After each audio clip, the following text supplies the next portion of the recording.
Hello friends, आप सभी का स्वागत है आपके अपने परिवार Akhilesh education centre YouTube channel पर। दोस्तों, आज हम लोग ग्रामर में क्लास 12th और 11th के लिए जो सिंथेसिस पढ़ा रहे थे उसका दूसरा लेक्चर लेकर आए हैं। पहले लेक्चर में आप लोगों को बहुत अच्छे तरीके से सिंथेसिस की बेसिक जानकारी दी गई थी और उसमें पार्टिसिपल के बारे में पढ़ाया गया था, जिसमें आप लोगों ने पढ़ा था कि जो सिंथेसिस होता है उसे हम लोग दो साधारण वाक्यों को जोड़कर एक नया वाक्य इस प्रकार से बना दें कि उसके अर्थ में कोई परिवर्तन ना हो, तो उसे सिंथेसिस कहते हैं। 3 प्रकार के बताए थे। सिंथेसिस 3 प्रकार से बनाया जाता है। कौन कौन से 3 प्रकार का इसमें सेंटेंस बताया गया था? एक तो सिंपल सेंटेंस, दूसरा कंपाउंड और तीसरा कॉम्प्लेक्स। सिंपल सेंटेंस में आप लोगों ने पढ़ा था कि यदि हम लोग दो साधारण वाक्यों को या फिर जिसमें एक ही फाइनाइट वर्ब होती है उसे हम लोग सिंपल सेंटेंस का नाम देते हैं। जिसमें एक ही फाइनाइट वर्ब का प्रयोग किया गया उसे सिंपल सेंटेंस का नाम देते हैं। और आपको फिर वहां पर बताया गया था कि फाइनाइट वर्ब या सिंपल सेंटेंस बनाने के लिए सिंथेसिस को किस प्रकार से सिंपल सेंटेंस के माध्यम से बनाया जाता है। उसमें आप लोगों ने नॉन फाइनाइट वर्ब पढ़ा था। नॉन फाइनाइट वर्ब 3 प्रकार की आपको पढ़ाया गया है, पार्टिसिपल, इन्फिनेटिव और जीरंड। और पार्टिसिपल में आप लोगों ने 3 प्रकार के पार्टिसिपल पढ़ा: present participle, past participle, perfect participle. Present participle आपको बहुत अच्छे तरीके से समझाया गया था। उसमें आपको ये बताया गया था कि प्रेजेंट पार्टिसिपल जो होता है वो नॉन फाइनाइट वर्ब का एक भाग होता है। और इस पार्टिसिपल, ये जो पार्टिसिपल होता है इसमें और फाइनाइट वर्ब के काम के बीच, यानी कि जो काम होता है इसमें टाइम का कोई गैप नहीं होता, अर्थात दोनों काम क्या होते हैं, साथ साथ होते हैं। लेकिन जो काम पहले होता है उसे हम लोग किस में बनाते हैं? प्रेजेंट पार्टिसिपल में। जिस वर्ब का काम पहले घटित होता है उसे प्रेजेंट पार्टिसिपल के रूप में बना दिया जाता है। और क्या किया जाता है? एक्टिव वॉइस में इसकी अंग्रेजी वर्ब का फर्स्ट फॉर्म प्लस आईएनजी बताया गया था और पैसिव वॉइस में बीइंग प्लस वर्ब का थर्ड फॉर्म, ऐसे हम लोग प्रयोग करते थे। कुछ एग्जाम्पल देखे थे, जैसे आई सा आ बॉय। पीछे का एग्जाम्पल था आई सा आ बॉय। मैंने एक लड़के को देखा, he was playing cricket. He was playing cricket. जब मैंने लड़के को देखा तो वह क्रिकेट खेल रहा था। जब मैंने लड़के को देखा तो वह क्रिकेट खेल रहा था, यानी पहले क्या काम हो रहा था? पहले आपने देखा या लड़का पहले क्रिकेट खेल रहा था? तो दोनों काम तो साथ साथ हो रहे हैं, क्लियर है। लेकिन इसमें एक काम है जो पहले से हो रहा था। तो ही वॉज प्लेइंग क्रिकेट, वह पहले से क्रिकेट खेल रहा था। जब किसने देखा? मैंने देखा। आई सा आ बॉय। तो इसमें हम लोग क्या बनाते हैं कि जो काम पहले घटित होता है, यही बताया गया है ना कि दोनों, लेकिन जिस वर्ब का कार्य पहले प्रारंभ होता है उसे हम प्रेजेंट पार्टिसिपल बनाते हैं। तो इसको आपने इस प्रकार से नाम दिया था कि seeing a boy, seeing a boy. उसके बाद फिर ऐसे नहीं बनाएंगे इसको। देखिए, जो काम पहले घटित होता है उसको हम लोग प्रेजेंट पार्टिसिपल का नाम देते हैं। तो ऐसे कहेंगे आई saw a boy playing cricket, playing cricket. तो मैंने एक लड़के को देखा, वह क्या कर रहा था? क्रिकेट खेल रहा था। क्लियर है। और एक और बताया गया था कि जो पैसिव वॉइस बनाते हैं तो बीइंग प्लस वर्ब का थर्ड फॉर्म। जैसे एग्जांपल समझिए, she was hungry, she ate food. She was hungry और सी एट फूड। अब बताइए, वह पहले भूखा था या पहले भोजन किया? तो आपको पता है कि वह भूखा था तब भोजन किया, लेकिन यहाँ आपको ये पता है कि दो काम साथ हो रहे थे, भूखा था भोजन भी किया। और पहले क्या किया? पहले भोजन किया। तो इसको हम लोग प्रेजेंट पार्टिसिपल में बनाएंगे। अगर पैसिव वॉइस में बनाएंगे तो इसे कहेंगे बीइंग हंग्री, बीइंग हंग्री। और उसके बाद सी, यहां पर देखिए, सी ate food, C ate food, being hungry, she ate food.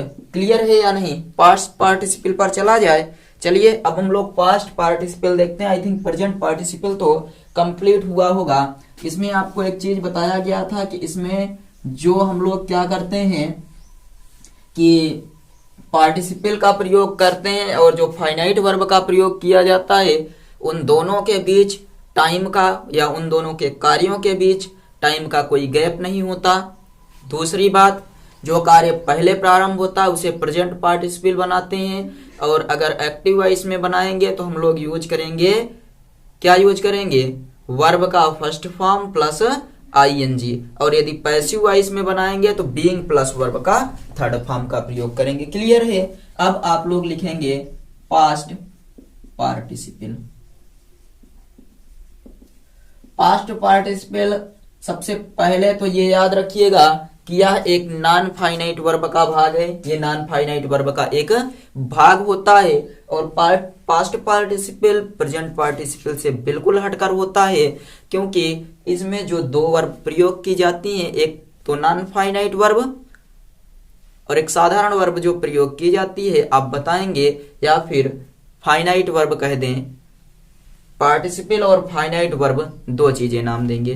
तो पार्टिसिपल और फाइनाइट वर्ब के बीच टाइम का एक लंबा सा गैप होता है, यानी कि एक बहुत बड़ा अंतराल होता है दोनों के टाइमों के बीच।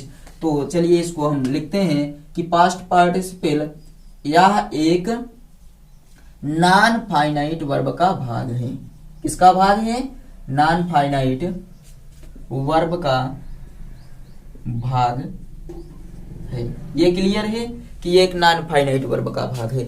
दूसरी बात, इस पार्टिसिपल और फाइनाइट वर्ब के कार्यों के बीच टाइम का एक लंबा गैप होता है। तो वही बताना है आपको कि इस पार्टिसिपल और फाइनाइट वर्ब के टाइम का लंबा गैप होता है। इस पार्टिसिपल और फाइनाइट वर्ब के कार्य के बीच टाइम का लंबा गैप होता है। टाइम का लंबा गैप होता है। क्लियर है? यह एक नॉन फाइनाइट वर्ब का भाग है। इस पार्टिसिपल और फाइनाइट वर्ब के कार्य के बीच टाइम का एक लंबा गैप होता है, और यहां नोट पॉइंट में याद रखना है कि इसका एक्टिव वॉइस नहीं बनता। नोट में क्या याद रखेंगे कि इसका एक्टिव वॉइस नहीं बनता है, एक्टिव वॉइस नहीं बनता। क्लियर? तो सिर्फ पैसिव वॉइस बनता होगा। एक नॉन फाइनाइट वर्ब का भाग है। इस पार्टिसिपल और टाइम फाइनाइट वर्ब के कार्य के बीच टाइम का लंबा गैप होता है, और इसका नॉन फाइनाइट वर्ब नहीं बनता है या एक्टिव वॉइस नहीं बनता। पैसिव वॉइस में इसकी अंग्रेजी वर्ब के थर्ड फॉर्म के रूप में लिखते हैं। पैसिव वॉइस में इसकी अंग्रेजी किसके रूप में लिखा जाता है? तो इसकी अंग्रेजी वर्ब के थर्ड फॉर्म के रूप में लिखते हैं। थर्ड फॉर्म के रूप में लिखते हैं। चलिए देखिए एग्जाम्पल लेते हैं। ये पॉइंट आप लोग याद रख पाएंगे या नहीं बताइए कि फाइनाइट नॉन फाइनाइट वर्ब का भाग है, टाइम का दोनों के बीच लंबा गैप होगा, एक्टिव वॉइस नहीं बनेगा। पैसिव वॉइस में वर्ब का थर्ड फॉर्म यूज कर सकते हैं या यूज करेंगे। एग्जाम्पल, दो चार एग्जाम्पल से समझते हैं, अच्छे से समझ में आ जाएगा। Example number 1, I saw a man he was injured. I saw a man, मैंने एक आदमी को देखा, ही वाज इंजर्ड, वह क्या था? घायल था। आई saw a man he was injured मतलब मैंने एक आदमी को देखा, वह घायल था। तो इसे हम लोग जब पैसिव वॉइस में बनाएंगे तो क्या करेंगे पता है? आई सा एक के स्थान पर एन इंजर्ड मैन। साधारण सा तरीका है आई सा एन इंजर्ड मैन, तो इसका बन जाएगा आई सा एन इंजर्ड मैन। यही तो होता है ना कि हम दो सेंटेंसों को मिला दें और उसके अर्थ में कोई परिवर्तन ना हो। मैंने एक आदमी को देखा, वह घायल था, मैंने एक घायल आदमी को देखा, मैंने एक घायल आदमी को देखा, ये पहला हो गया। दूसरा एग्जाम्पल ले लेते हैं, Ali was wearing a shirt it was torn. दूसरा, Ali was wearing a shirt, Ali was wearing a shirt, it was torn. आप लोग इसको बताएंगे,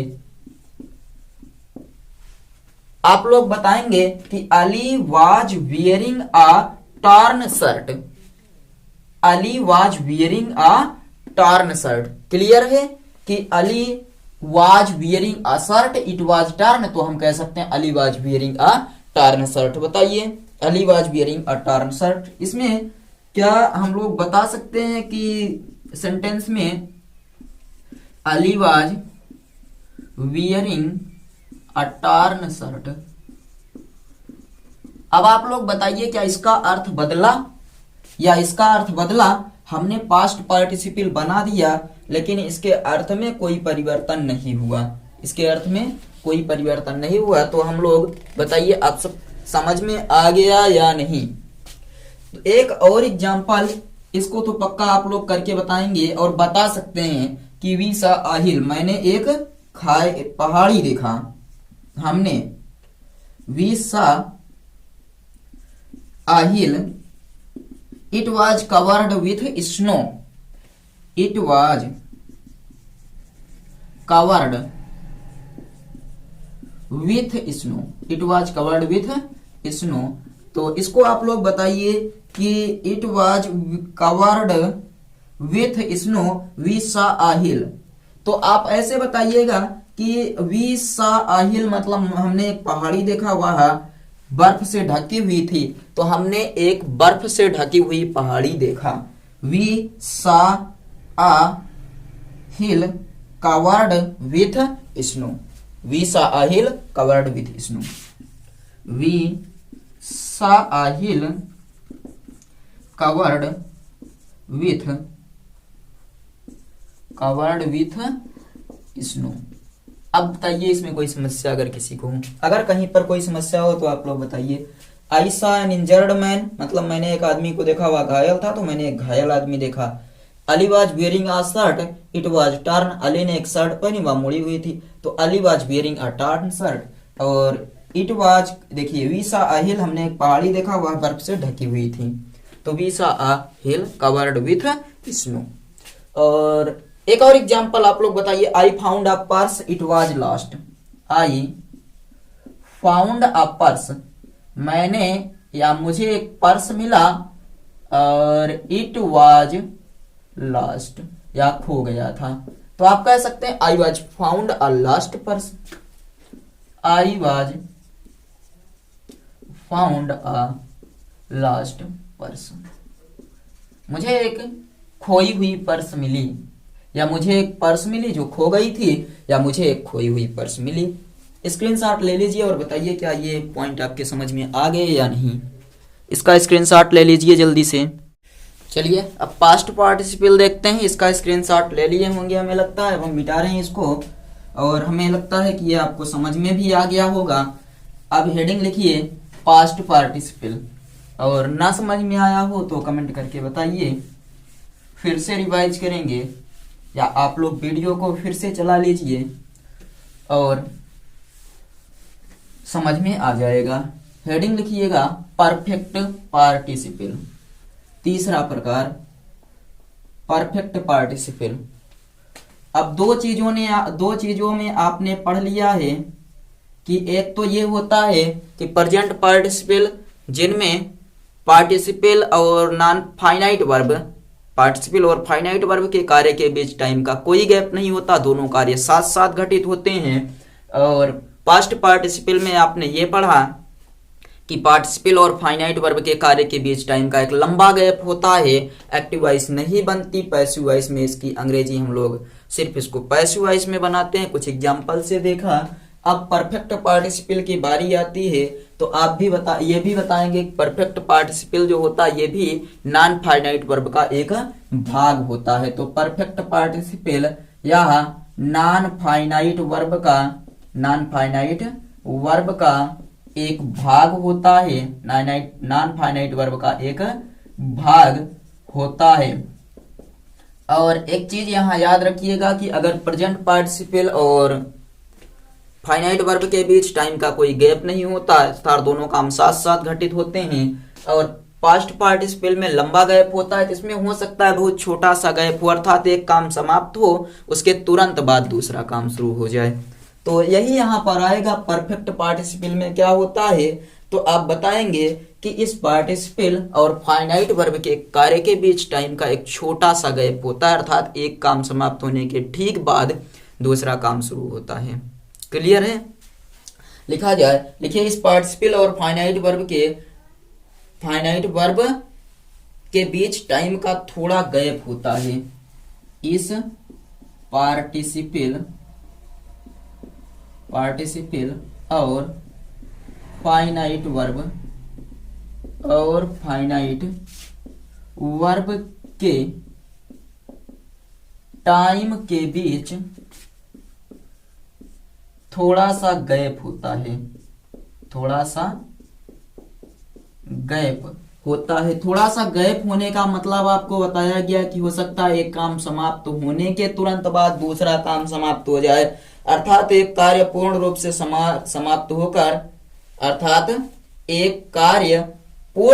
समाप्त होकर उसी समय दूसरे कार्य के होने का संकेत करता है। अर्थात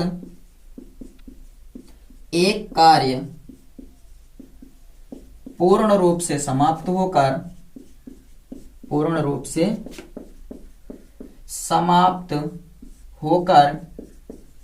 ठीक उसी समय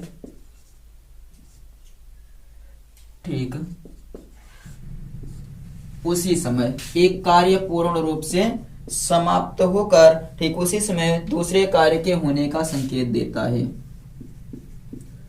दूसरे कार्य के होने का संकेत देता है। या नॉन फाइनाइट वर्ब का एक भाग होता है इस पार्टिसिपल और फाइनाइट वर्ब के कार्य के बीच टाइम का थोड़ा सा गैप होता है, अर्थात एक कार्य पूर्ण रूप से समाप्त होकर ठीक उसी समय दूसरे कार्य के होने का संकेत देता है। और एक्टिव वॉइस में इसकी अंग्रेजी बनेगी हैविंग प्लस वर्ब का थर्ड फॉर्म, याद रखिएगा। और पैसिव वॉइस में हैविंग बीइंग प्लस वर्ब का थर्ड फॉर्म। तो यही लिखेंगे हम लोग आगे कि एक्टिव वॉइस में इसकी अंग्रेजी हैविंग प्लस वर्ब का थर्ड फॉर्म लिखते हैं। एक्टिव वॉइस में इसकी अंग्रेजी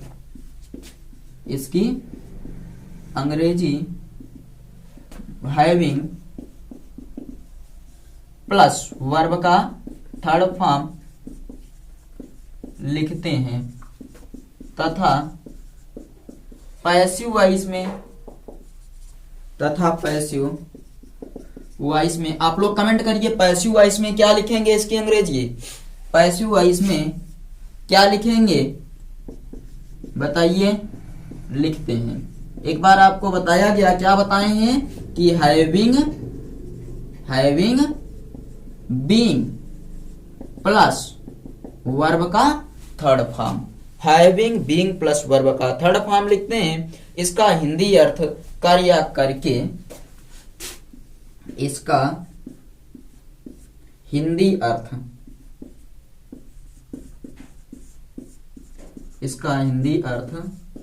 कर या करके, कर या करके के बाद या के पश्चात निकलता है।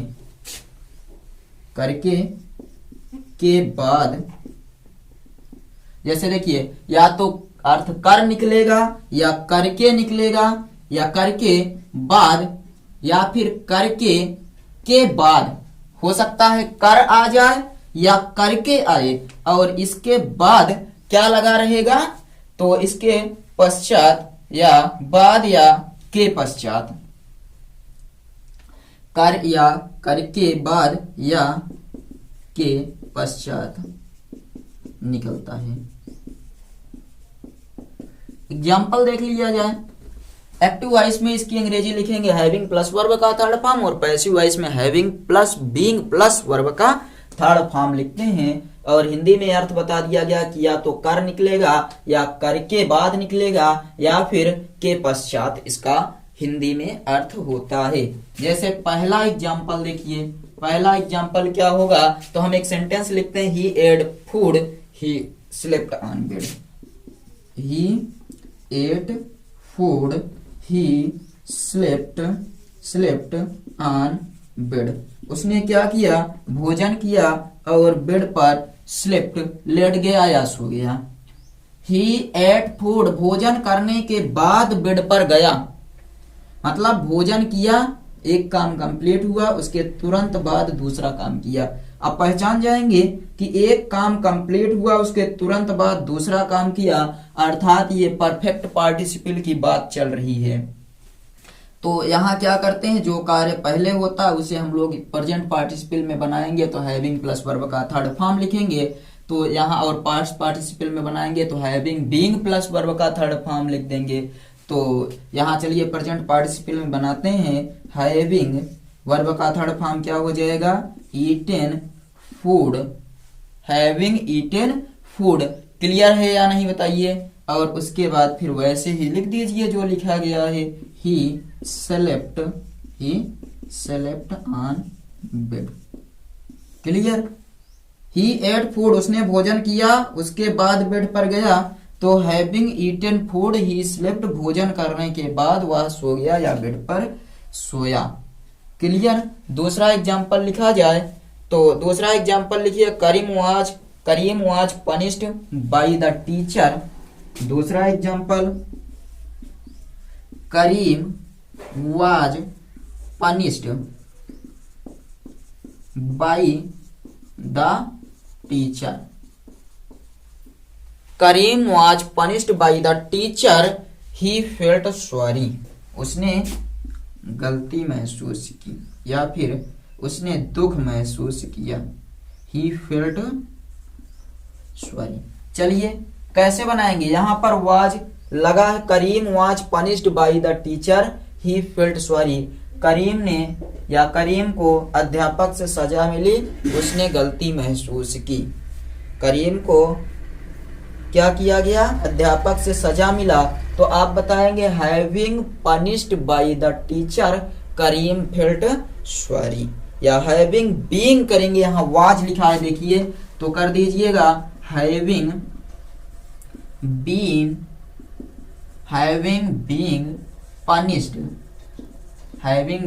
पनिश्ड बाय द टीचर, और यहां पर लिख दीजिए करीम फेल्ट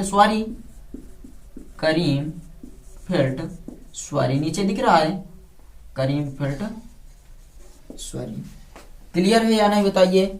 दोनों काम साथ साथ, एक काम के तुरंत बाद दूसरा काम हो रहा है। पहले सजा मिली, उसने दुख महसूस किया, और उसके बाद having being punished by the teacher Karim felt sorry, यानी कि अध्यापक से सजा मिलने के बाद करीम ने दुख महसूस किया या स्वारो या गलती महसूस किया। चलिए इतना क्लियर है। परफेक्ट पार्टिसिपल क्या होता है, या नॉन फाइनाइट वर्ब का एक भाग होता है। इस वर्ब और या फिर इस पार्टिसिपल और फाइनाइट वर्ब के बीच टाइम का एक छोटा सा अंतराल होता है, अर्थात एक कार्य पूर्ण होकर दूसरे कार्य के होने की ओर संकेत करता है। एक्टिव वॉइस में इसकी अंग्रेजी हैविंग प्लस वर्ब का थर्ड फॉर्म लिखते हैं, तथा पैसिव वॉइस में हैविंग बीइंग प्लस वर्ब का थर्ड फॉर्म लिखेंगे। इसका हिंदी अर्थ कर या करके या फिर के बाद या के पश्चात निकलता है। क्लियर। एक आध एग्जाम्पल और दे दिया जाए। चलिए लिखिए, फादर रोट अ लेटर। यहां पर father wrote a letter, father wrote a letter आप लोग बनाएंगे he gave it to the servant, he gave it to the servant, SARVENT। मतलब पिताजी ने पत्र लिखा और उसके बाद इसे क्या किया, नौकर को दिया। तो पहले पत्र लिखे या पहले नौकर को दे दिए उसके बाद लिखे। दोनों काम में देखिए, father was wrote a letter, पहले पत्र लिखा गया, लिखने के तुरंत बाद दिया गया या कुछ समय लिया गया उसके बाद दिया गया। तो father wrote a letter he gave it to the servant, मतलब आप समझ रहे हैं कि ये परफेक्ट पार्टिसिपल की बात चल रही है। जहां आपको बताया गया कि रोट लिखा है, रोट लिखा है तो आप क्या बताएंगे, having father written a letter या having written a letter father gave it to the servant. क्या कहेंगे? हैविंग रिटेन अ लेटर,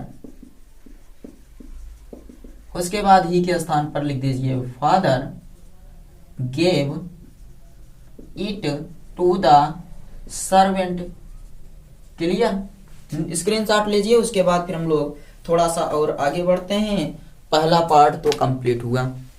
पहला पार्ट कंप्लीट होने का मतलब है कि आपने नॉन फाइनाइट वर्ब में 3 पार्ट पढ़ा था, पार्टिसिपल, इन्फिनेटिव और जीरेंड। पार्टिसिपल कंप्लीट हो गया, अब इन्फिनेटिव पढ़ेंगे, उसके बाद जीरेंड पढ़ेंगे, तब आगे चलेंगे। स्क्रीनशॉट ले लीजिए और बताइए समझ में आया है या नहीं। इसका स्क्रीनशॉट ले लीजिए जल्दी से।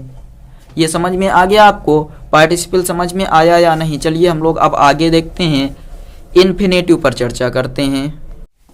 हमें लगता है स्क्रीनशॉट आप लोग ले लिए होंगे। अब इन्फिनेटिव पर चला जाए। चलिए इसको हम मिटा रहे हैं, अगर स्क्रीनशॉट नहीं लिए हैं तो ले लीजिए।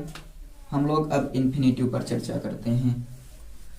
और आप लोग अगर समझ में आ रहा है तो कमेंट करके बताइए, आगे की भी क्लास कंटिन्यू रखेंगे।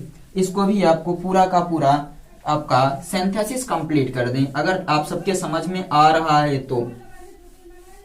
नहीं तो फिर से हम लोग वही अपने फिजिक्स के न्यूमेरिकल पर चले आएंगे और मैथ की कुछ सवालें लगाएंगे फिर। और अगर समझ में आ रहा है तो कमेंट करते रहिए और बताइए, फिर इस चीज को कंप्लीट किया जाएगा। आपका इन्फिनेटिव और जीरेंड कंप्लीट करने के बाद फिर और आगे बढ़ेंगे और पूरा का पूरा सिंथेसिस आपको पढ़ा देंगे ऐसे एंजॉय करते हुए। तो आप लोग क्या कीजिए, अगली हेडिंग लिखिए इन्फिनेटिव। इन्फिनेटिव, और इन्फिनेटिव किस चीज का भाग है? तो आप इन्फिनेटिव बताएंगे कि पार्टिसिपल का भाग है, या फिर आप ये कहेंगे कि 3 चीजें आपने पढ़ा था, पार्टिसिपल, इन्फिनेटिव और जीरेंड। पार्टिसिपल, इन्फिनेटिव और जीरेंड।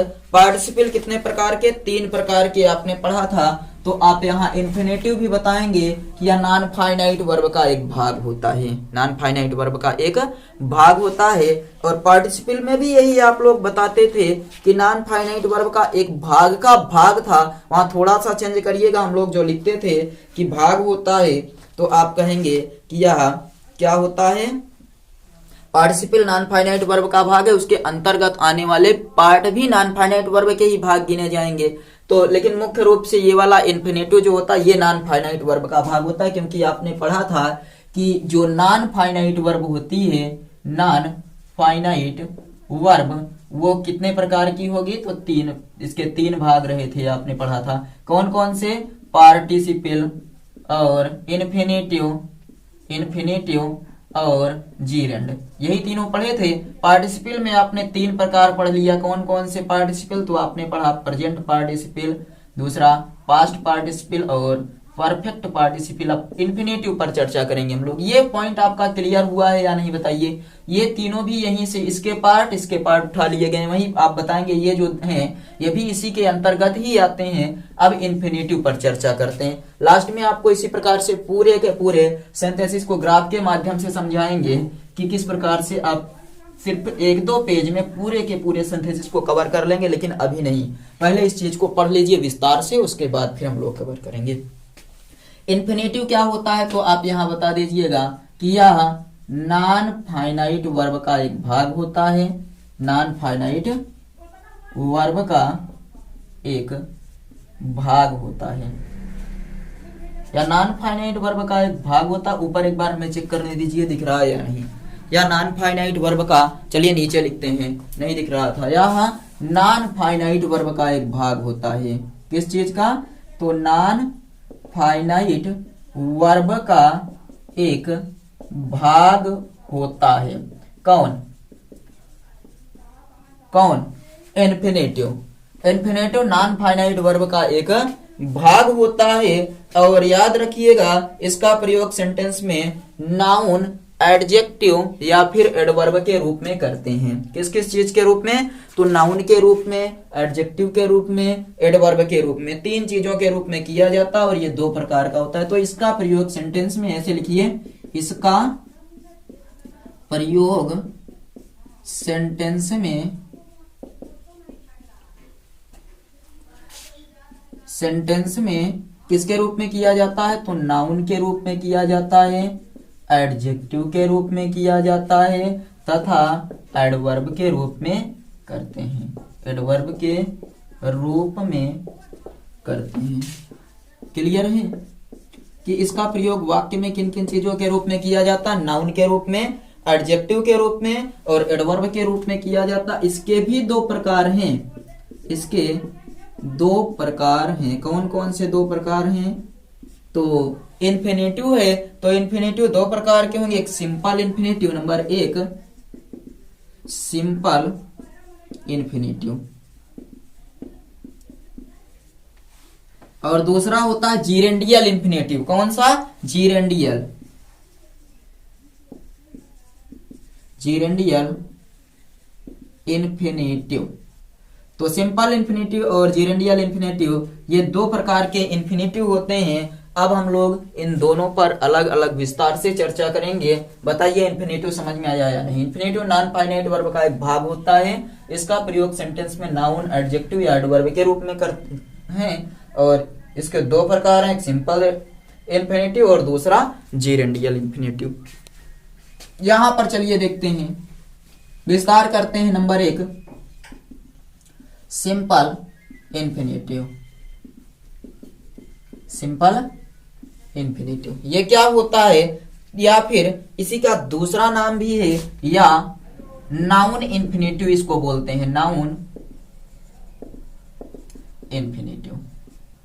दो नामों से जाना जाता है, या तो इसे साधारण इन्फिनेटिव कहेंगे या फिर इसे नाउन इन्फिनेटिव के नाम से भी जाना जाता है। तो आप लिख लीजिएगा, सिंपल इन्फिनेटिव को नाउन इन्फिनेटिव भी कहा जाता है, सिंपल इन्फिनेटिव को नाउन इन्फिनेटिव भी कहा जाता है।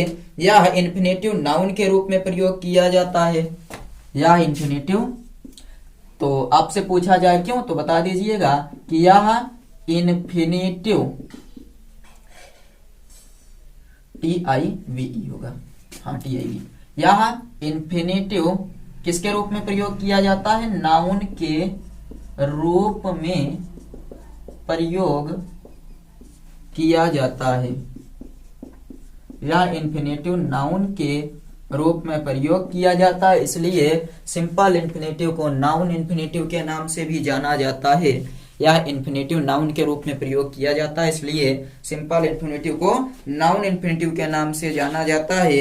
हिंदी अर्थ में इसके अंत में, जब हम लोग हिंदी का अर्थ निकालते हैं तो इसके अंत में ना, नी या ने, ना, नी या ने लगा होता है। हिंदी अर्थ में इसके अंत में ना, नी या ने लगा होता है। लिखिए, हिंदी अर्थ में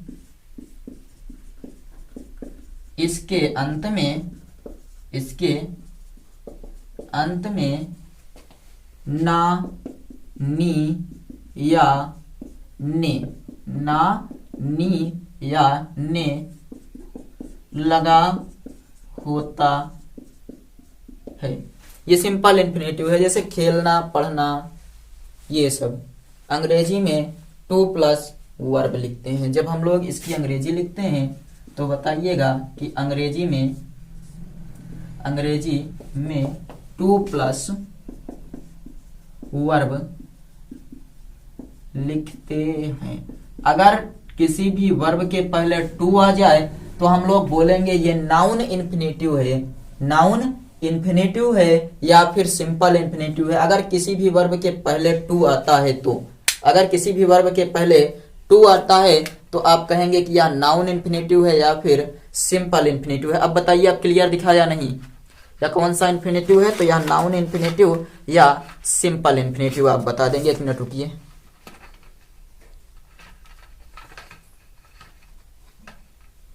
चलिए देखिए, इसे क्या बोला जाता है? या नाउन इन्फिनेटिव के रूप में प्रयोग किया जाता है। हिंदी अर्थ में इसके अंत में ना, नी या ने लगा होता है। अंग्रेजी में टू प्लस वर्ब का फर्स्ट फॉर्म लिखते हैं, जैसे I have to cook food, I have to cook food,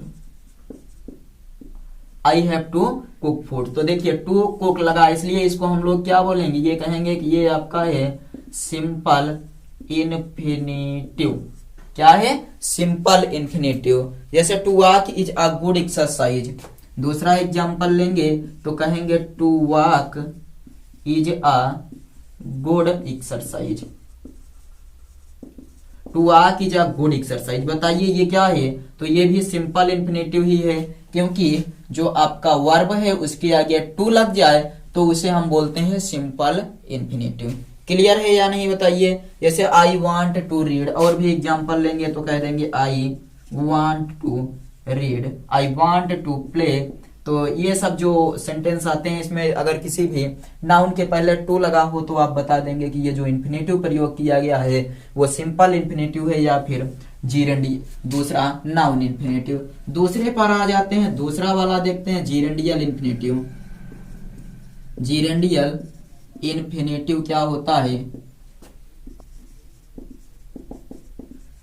तो हेडिंग लिखिएगा जीरेंडियल इन्फिनेटिव। जीरेंडियल इन्फिनेटिव एडजेक्टिव और एडवर्ब के रूप में प्रयोग किया जाता है। पहली बात कि जो जीरेंडियल इन्फिनेटिव होता है वो या तो एडजेक्टिव के रूप में प्रयोग किया जाएगा या फिर एडवर्ब के रूप में प्रयोग किया जाता है।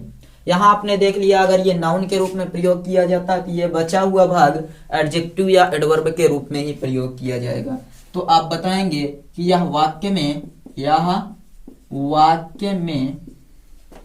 एडजेक्टिव या एडवर्ब के रूप में, एडजेक्टिव या एडवर्ब के रूप में प्रयोग किया जाता है। एडजेक्टिव या एडवर्ब के रूप में अगर सेंटेंस में इस प्रकार का कोई वाक्य दिख जाए तो हम लोग, या शब्द दिख जाए तो बताएंगे ये जीरेंडियल इन्फिनेटिव है। किसके रूप में प्रयोग होगा? एडजेक्टिव या एडवर्ब के रूप में प्रयोग किया जाता है। हिंदी अर्थ में क्रिया के बाद के लिए लिखा रहता है। हिंदी अर्थ में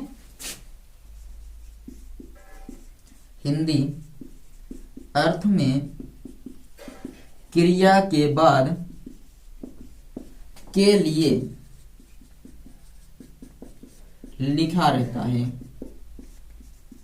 तो अगर हिंदी अर्थ में कुछ इस प्रकार से मिल जाए कि वर्ब दिखे और वर्ब के लिए लिखा रहे, जैसे वर्ब क्या है? क्रिया, क्रिया के लिए अगर कोई वाक्य लिखा रहे तो हम लोग क्या कहेंगे कि ये क्या लिखा है? जीरेंडियल इन्फिनेटिव। और अंग्रेजी में टू प्लस वर्ब की फर्स्ट फॉर्म लिखते हैं। एक्टिव वॉइस में इसकी अंग्रेजी टू प्लस वर्ब की फर्स्ट फॉर्म।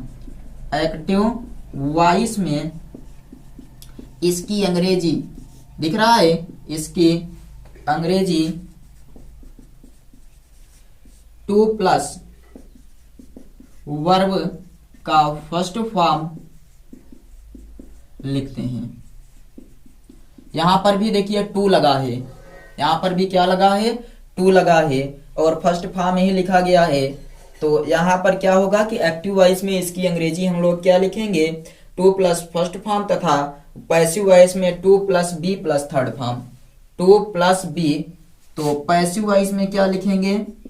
पैसिव वॉइस में हमें एक बार चेक करने दीजिए, नीचे दिख रहा है। चलिए, पैसिव वॉइस में इसकी अंग्रेजी यहां से देखिए, इसकी अंग्रेजी to plus be plus verb का थर्ड फॉर्म लिखते हैं। एक्टिव वॉइस में वैसे ही रहेगा, बस अर्थ निकालेंगे तो के लिए निकल कर आ जाएगा हिंदी में। और पैसिव वॉइस में लिखेंगे तो to plus be plus verb का थर्ड फॉर्म का प्रयोग करते हैं। और इन्फिनेटिव वर्ब का उद्देश्य, इन्फिनेटिव क्या करता है? तो वर्ब का कार्य या उद्देश्य का भाव व्यक्त करता है, इसलिए बाद में होने वाले वर्ब को इन्फिनेटिव वर्ब में लिखेंगे। देखिए क्या होता है कि इसकी अंग्रेजी आपको बताया गया टू बी प्लस वर्ब का थर्ड फॉर्म लिखेंगे। इन्फिनेटिव वर्ब का कार्य का उद्देश्य भाव व्यक्त करता है कि कार्य के उद्देश्य का भाव क्या है, इसलिए बाद में होने वाले वर्ब को इन्फिनेटिव के वर्ब में लिखेंगे। इन्फिनेटिव के वर्ब में लिखेंगे। इसका स्क्रीनशॉट ले लीजिए। तो हम इनके एग्जाम्पलों पर चलते हैं और एग्जाम्पल बताते हैं आपको कैसे इनके एग्जाम्पल हल होंगे। चलिए स्क्रीनशॉट जल्दी से करिए, उसके बाद फिर हम लोग एग्जाम्पलों पर चर्चा करते हैं। स्क्रीनशॉट ले लीजिए इसका। चलिए इन्फिनेटिव के एग्जाम्पल देख लेते हैं। आई थिंक आपको ये समझ में आया होगा कि इन्फिनेटिव क्या होता है। यहाँ आई लगा लीजिएगा। इन्फिनेटिव क्या होता है, या नॉन फाइनाइट वर्ब का एक भाग होता है। इसका प्रयोग सेंटेंस में नाउन, एडजेक्टिव या एडवर्ब के रूप में किया जाता है। और इन्फिनेटिव दो प्रकार का होता है, एक सिंपल इन्फिनेटिव, दूसरा जीरेंडियल इन्फिनेटिव।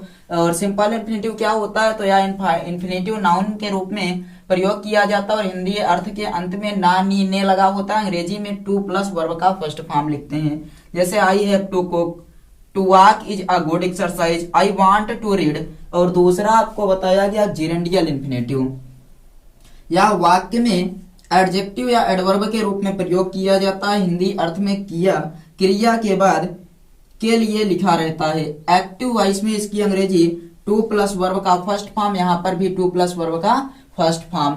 और आगे देखिए यहाँ पर भी वही प्रयोग किया जाता था ना, देखिए टू प्लस वर्ब लिखते हैं। और पैसिव वॉइस में इसकी अंग्रेजी to plus be plus verb का थर्ड फॉर्म लिखते हैं।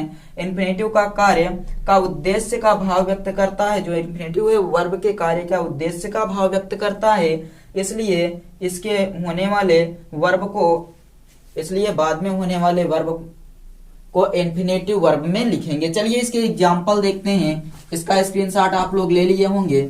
एग्जाम्पल्स लिखिए, बताइए ये समझ में आया या नहीं। कुछ एग्जाम्पल्स देख लीजिए और एग्जाम्पल भी आपको अच्छे से समझ में आ जाएंगे।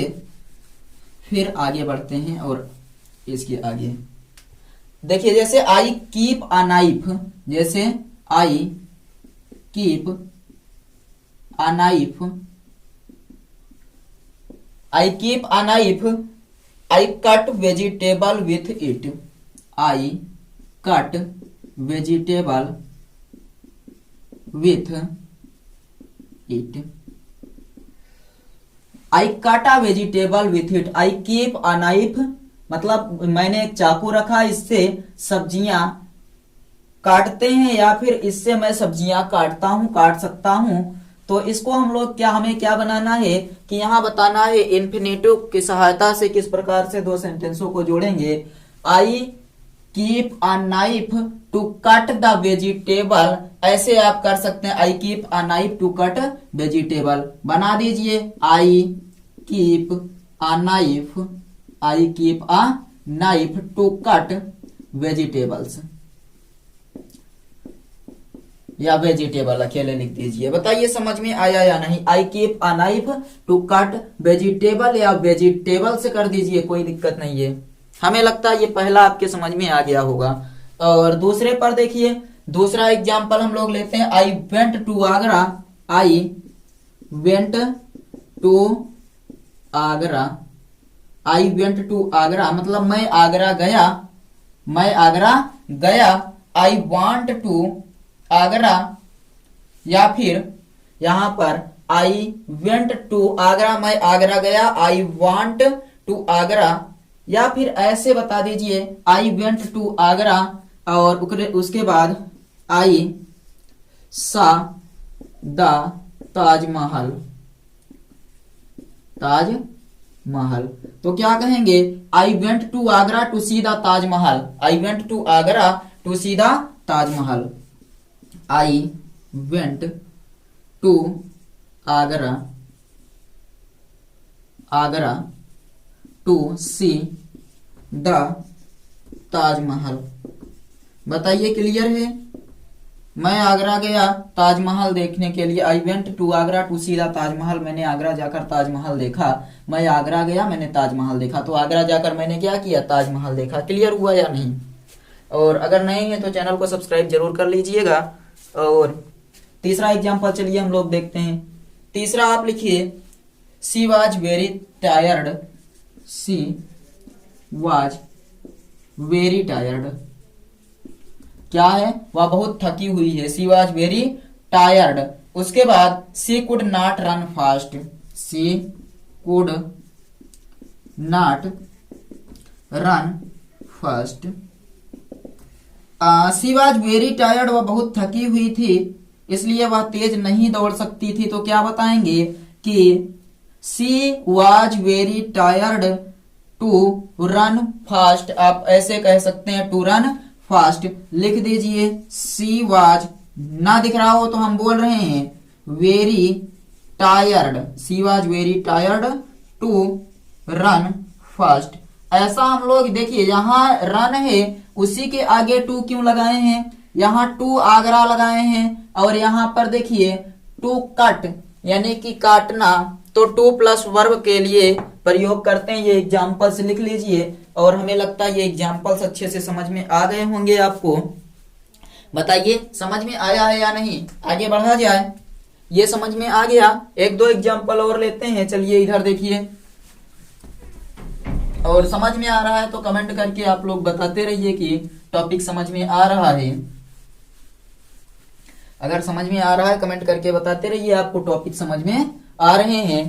तो एक और एग्जाम्पल लिखिए, ही इज वेरी हानेस्ट, वह बहुत ईमानदार है। ही इज वेरी हानेस्ट, वह बहुत ईमानदार है या बहुत महान है। He can not steal my book, he can not steal my book, वह बहुत ईमानदार है, वह मेरी पुस्तक नहीं चुरा सकता। बताइए क्या बनाएंगे। कह रहा है ही इज वेरी हानेस्ट, वह बहुत ईमानदार है। He can not steal my book, वह मेरी पुस्तक नहीं चुरा सकता। तो आप बताएंगे he is too honest, he is too honest, T double O वाला लगा देंगे या टी ओ लिखिए, ही इज टू हानेस्ट। उसके बाद फिर आगे आप बताएंगे to steal my book, he is too honest, he is too honest to steal my book, STEAL होता है, स्टील माई बुक। क्लियर। एक आध एग्जाम्पल और लिया जाए या आगे बढ़ा जाए, जल्दी से बताइए। चलिए, this question is very difficult, एक और लिखिए, this question is very difficult, is very difficult, this question is very difficult, this question is very difficult children, या she can not solve it, she can not solve it, वह नहीं हल कर सकती। This question is very difficult, यह प्रश्न बहुत कठिन है, वह नहीं हल कर सकती। तो आप क्या बताएंगे, this question is too difficult to solve it, this question is too difficult for her to solve it, उसके लिए भी लगा दीजिए। क्या बताएंगे, this question is too difficult to her या for her to solve it, this question is too difficult for her to solve it, this question is too difficult for her to solve it. चलिए note कर लीजिए, उसके बाद फिर gerund पर चर्चा करते हैं। बताइए ये समझ में आ गया या नहीं, नोट करिए, उसके बाद फिर हम लोग जीरंड पर चर्चा करते हैं। जीरंड और पढ़ लेते हैं और कंप्लीट हो जाए जीरंड। चलिए मिटाएं, स्क्रीनशॉट ले लीजिए एक बार। चलिए अब देखते हैं जीरंड पर, जीरंड क्या है और जीरंड किस प्रकार से परिभाषित किया जाएगा, कितने प्रकार हैं। तो जीरंड को कंप्लीट कर लेते हैं। इन्फिनेटिव समझ में आया या नहीं, इन्फिनेटिव कितने प्रकार का होता है, जल्दी से कमेंट करके बताइए। सभी का कमेंट आना चाहिए, जितने भी लोग सेशन में जुड़े हुए हैं सब लोग कमेंट करके बताइए इन्फिनेटिव कितने प्रकार का होता है और कौन कौन सा। इन्फिनेटिव कितने प्रकार का होता है कमेंट करके बताइए, और कौन कौन सा होता है आप लोग कमेंट करके बताएंगे। चैट को बंद करके उसके बाद पढ़ाई कीजिए। जीरंड,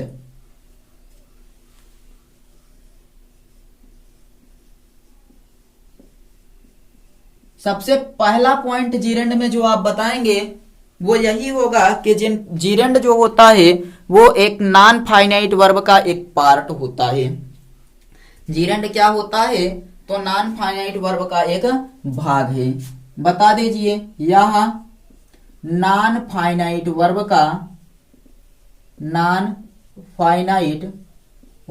का एक भाग होता है। पता है ना, नॉन फाइनाइट वर्ब का ये तीसरा भाग है जिसका नाम जीरंड है। नॉन फाइनाइट वर्ब का एक भाग होता है। क्लियर? जीरंड क्या होता है? तो नॉन फाइनाइट वर्ब का एक भाग होता है। इसका प्रयोग सेंटेंस में नाउन के रूप में किया जाता है। किसके रूप में? तो नाउन के रूप में किया जाता है। इसका प्रयोग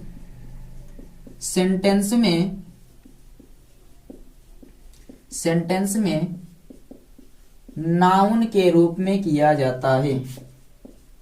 नाउन के रूप में किया जाता है।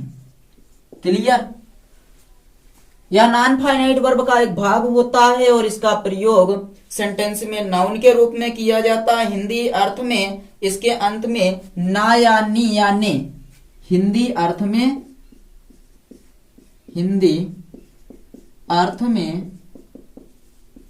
इसके अंत में ना या नी या ने लगा होता है। हिंदी अर्थ में इसके अंत में क्या क्या लगा होता है? तो बताइएगा, ना लगा होगा या नी लगा होगा या ने लगा रहता है या होता है। इतना क्लियर हुआ? अब बताइए जीरंड का प्रयोग सेंटेंस में किसके रूप में किया जाता है? कमेंट करके बताइए कि जीरंड का प्रयोग सेंटेंस में किसके रूप में किया जाता है। कमेंट करिए सब लोग, किसके रूप में किया जाता है बताइए, और यह किसका भाग होता है, सब कुछ कमेंट में आना चाहिए। और इसकी अंग्रेजी वर्ब का फर्स्ट फॉर्म प्लस आईएनजी होती है। इसकी अंग्रेजी वर्ब का फर्स्ट फॉर्म प्लस आईएनजी होती है। जैसे स्विमिंग आपने पढ़ा है, स्विमिंग, प्लेइंग, रनिंग, भागिंग, दौड़िंग, ये सब किसमें आएंगे? जीरंड में आ जाएंगे। मतलब जिसके भी अंत में आईएनजी लगा हो। दौड़िंग भी जीरंड होगा, या रनिंग, खेलिंग, कूदिंग, ये सब। चलिए एग्जाम्पल देखते हैं। जैसे walking is a good exercise, या दौड़िंग is a good exercise. Walking is a good exercise. देखिए walk plus ING, walk plus ING तो हो गया walking is a good exercise. अगर वर्ब का फर्स्ट फॉर्म आया प्लस आईएनजी जुड़ गई तो कह देंगे जीरंड है। पहला हो गया। दूसरा बता दें, दूसरा लिख लीजिए, I like swimming. I like swimming, तैरिंग नहीं, स्विमिंग। तो swim plus ING, swim plus ING, ये क्या हो गया? स्विमिंग। और वर्ब का फर्स्ट फॉर्म प्लस आईएनजी, इसलिए जीरेंडिंग, जीरेंड। तीसरा क्या बताएंगे? I am found of eating mangoes. I am fond of eating mangoes. Eat plus ING यानी कि खाना। आई एम फॉन्ड, मैं शौकीन हूं, ऑफ ईटिंग मैंगोज यानी कि आम खाने का। बताइए एग्जाम्पल क्लियर हुआ? जीरंड का एग्जाम्पल क्लियर हुआ या नहीं बताइए? और यहां से आपके जो जीरंड है, आपका जो जीरंड है वो इतना ही आपको समझना था। आगे का जो टॉपिक है वो थोड़ा सा आप कह सकते हैं कि प्रीपोजिशन के से संबंधित टॉपिक है। तो कहिए तो इस क्लास में ले लें या एक दो और एग्जाम्पल देकर क्लास को एंड करें? बताइए। चलिए क्लास को हम लोग अब समाप्त करेंगे। दो चार एग्जाम्पल सब मिलाकर देखते हैं। देख लीजिए एक बार, जीरेंड क्या होता है, या नॉन फाइनाइट वर्ब का एक भाग होता है और इसका प्रयोग सेंटेंस में नाउन के रूप में किया जाता है। हिंदी अर्थ में इसके अंत में ना या नी या ने लगा होता है और इसकी अंग्रेजी वर्ब का फर्स्ट फॉर्म प्लस आईएनजी होती है। एग्जांपल जैसे walking is a good exercise और I like swimming, I am fond of eating mangoes. कुछ हम लोग मिलाकर एग्जाम्पल एक दो देख लेते हैं, उसके बाद फिर सेशन को एंड करेंगे। एक बार स्क्रीनशॉट ले लीजिए इस चीज का, जल्दी से स्क्रीनशॉट लीजिए, उसके बाद फिर हम लोग आगे चलते हैं। चलिए जीरेंड हम मिटा रहे हैं, कुछ एग्जाम्पल देंगे, आप लोग करके जल्दी जल्दी कमेंट करिए, हम बताएंगे किसका गलत है किसका सही है। जल्दी जल्दी कमेंट करिए, बताइए सब लोग। अब आपकी बारी, आपकी बारी। चलिए प्रीपोजिशन हम लोग कल पढ़ेंगे और यहां हम एक एग्जाम्पल लिख रहे हैं, आप लोग बताइएगा। The boy was intelligent, the boy was intelligent, the boy was intelligent और the teacher found this, the teacher found this. अब 2 मिनट के लिए आप लोग कमेंट बॉक्स को एक्सरसाइज से भर दीजिए, यहां पर इसका हल बताइए। हम दूसरा सेंटेंस लिख रहे हैं, the boy found, the boy was found, नहीं, the boy was intelligent, the teacher found this. अध्यापक ने आप पाया कि लड़का तो बुद्धिमान है, लड़का तो बुद्धिमान है। The teacher found that the boy was intelligent, ऐसा कुछ हो जाएगा क्या? दूसरा देखिए, these bananas are very rotten, these bananas are very rotten और children can not eat them, children can not eat them. मतलब ये केले बहुत खराब थे, सड़े हुए थे, गंदे थे। Children can not eat them, बच्चों ने इसे नहीं खाया। बनाइए, बच्चों को खाने के लिए ये केले बहुत ही सड़े हुए थे। तीसरा बताइए, it is about to rain, sentence लिखा है it is about to rain. कुछ यहां आपको पहचान में आ रहा है? कोई भी चीज पहचान में आ रही हो तो बताइए। चौथा, I am going to market, कुछ पहचान में आ रहा हो तो बताइए। पांचवा भी बोल दें? चलिए, आप लोग कह रहे हैं पांचवा भी बोल दे रहे हैं, बोलें। दिस चाइल्ड लास्ट मनी, इस लड़के ने पैसा, this child lost money he began to weep, मतलब लड़के ने पैसे को खो दिया और फिर रोना शुरू किया। लड़के ने देखा कि उसकी जेब में पैसे नहीं हैं, वो लेकर आया था पैसे लेकिन खो गए, शायद किसी ने चुरा लिया। उसने रोना स्टार्ट किया, तो पहले पैसा गायब हुआ तब लड़का रोया। समझ रहे हैं? परफेक्ट पार्टिसिपल की बात कर रहा है, सीधा सा दिख रहा है कि पहले पैसा गायब हुआ तब लड़का रोया। चलिए पहले वाला बनाइए, द बॉय वाज इंटेलिजेंट, लड़का तो बुद्धिमान था। टीचर फाउंड दिस, अध्यापक ने यह पाया कि लड़का तो बुद्धिमान है। तो बनाइए, सिंथेसिस की सहायता से 2 वाक्यों को जोड़कर एक वाक्य कीजिए। क्या बताएंगे? The teacher found the boy to be intelligent, the teacher found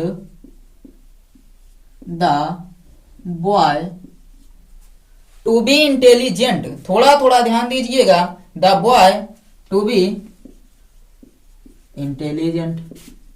पता है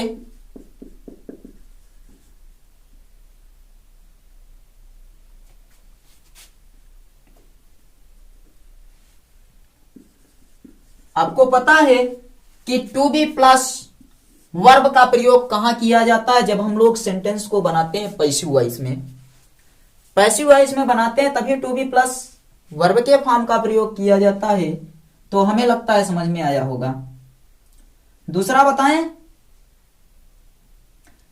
दूसरा देखिए कह रहा है these bananas are very rotten, ये केले बहुत सड़े हुए थे, बहुत ज्यादा सड़े हुए थे।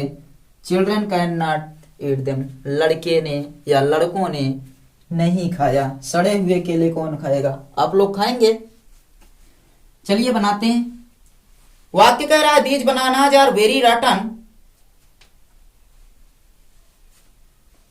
तो आप कहेंगे these bananas are too rotten, these bananas are too rotten, these bananas are too rotten, too rotten for children to eat them, for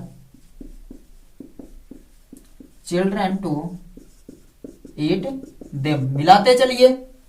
देखिए यहां पर दिख रहा है it is about to rain, और टू प्लस वर्ब का first form आते ही हम लोग कह देते हैं बिना किसी हिचकिचाहट के ये जो दिया गया है ये इन्फिनेटिव है या नहीं? और यहां पर दिख रहा है गो प्लस आईएनजी, वर्ब का फर्स्ट फॉर्म प्लस आईएनजी, तो ये क्या है? जीरेंड। और यहां दिख रहा है टू प्लस वर्ब का फर्स्ट फॉर्म मार्केट, मैंने बाजार होता, ये वर्ब का फर्स्ट फॉर्म नहीं है, नाउन है या एडजेक्टिव, कुछ भी हो सकता है। ये दूसरा प्रकार का है। यहां देखिए दिस चिल्ड्रन लास्ट मनी, लड़के ने पैसा खो दिया, ही बिगेन टू वीप, तो आप बताएंगे having lost money the children began to weep, having lost money the children began to weep, मतलब पैसा गुम करने के बाद लड़के ने रोना प्रारंभ किया।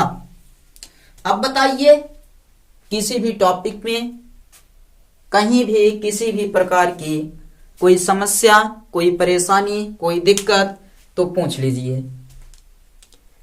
और अगर कोई समस्या, कोई परेशानी, कोई दिक्कत नहीं है, सेशन पसंद आ रहा है तो कमेंट करिएगा कि अगला पार्ट भी लाया जाए या नहीं। अगर आप लोगों की डिमांड रही और इसके फर्स्ट पार्ट की तरह ये वीडियो भी आप लोगों ने पसंद किया तो इसका अगला पार्ट भी जल्द आएगा। चलिए हम लोग मिलते हैं अगले वीडियो में, तब तक अच्छे से पढ़ते रहिए, अंग्रेजी को मजबूत बनाइए। क्लास 12th में अच्छे नंबर देने वाला, उसके बाद भी आप अपनी बेसिक अंग्रेजी को इसके माध्यम से बहुत मजबूत बना सकते हैं। मिलेंगे अगली क्लास में, सीखेंगे प्रीपोजिशन अच्छे से, किन किन प्रीपोजिशन का प्रयोग किस प्रकार से किया जाता है। तब तक आप लोग इसको रिवाइज करिए, फिजिक्स का रिवीजन जरूर करते रहिए। मिलेंगे अगले वीडियो में, तब तक के लिए बाय।